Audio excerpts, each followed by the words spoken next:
ఈ రోజు సమాజంలో చూసుకుంటే మానవత్వం మంట కలిసిపోయింది. మానవత్వం లేకుండా పోయింది సోదరులారా. ఈ రోజు మన సమాజాన్ని మనం కాపాడుకోవాలి. మన సమాజాన్ని కాపాడుకోవాలంటే మనిషిని మనిషిగా చూసే సమాజాన్ని నిర్మించుకోవాలి. ప్రజల్లో మానవత్వం చచ్చిపోయింది, ధర్మం కనుమరుగైపోయింది. నిన్ను వల్ల నీ పొరుగువారిని ప్రేమించుము అన్న ధర్మాన్ని మన ప్రజలకి పరిచయించాలి. దీనికోసం మన ప్రవీణ్ పడాల్ గారు పాటుపడ్డారు. వారు చేసిన ప్రయాణం ఊరూరు తిరుగుతూ ప్రజలకి పరిచయం చేశారు. ఇహలోకం కాదు, నిత్య జీవం గురించి మాట్లాడారు. సోదరులారా, సోదరి మనం బిగించాలి. ధర్మం కోసం ఏదైతే నిల్చున్నామో, మనం ఏదైతే జస్టిస్ వి వాంట్ జస్టిస్ అని అంటున్నామో, దానికోసం ఇప్పుడు ఏదైతే ఐక్యత మనలో కనిపిస్తుంది.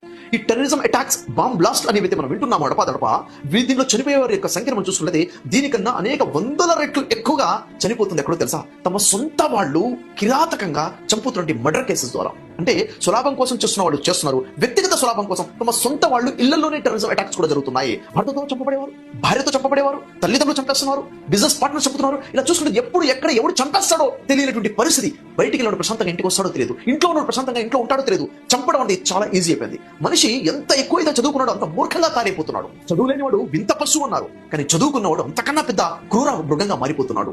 ఎందుకని? వెరీ రీసెంట్ గా కశ్మీర్ పుల్వామా అటాక్ లో చూసాం, 26 మంది చచ్చిపోయారు.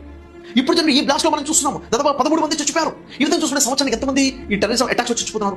కానీ మీరు గమనించండి, తమ సొంత వాళ్ళ ద్వారా మర్డర్ చేయబడుతున్న వాళ్ళు, చంపబడుతున్న వారు భారతదేశంలో ప్రతి సంవత్సరానికి 30,000 మంది ఉన్నారని నేషనల్ క్రైమ్స్ రికార్డ్స్ బ్యూరో వారు తెలియజేస్తున్నారు. అంటే ప్రతి నెల భారతదేశంలో 2,500 మంది చంపబడుతున్నారు తమ సొంత వాళ్ళ ద్వారా, పరిచయస్తుల ద్వారా, రక్త సంబంధికుల ద్వారా.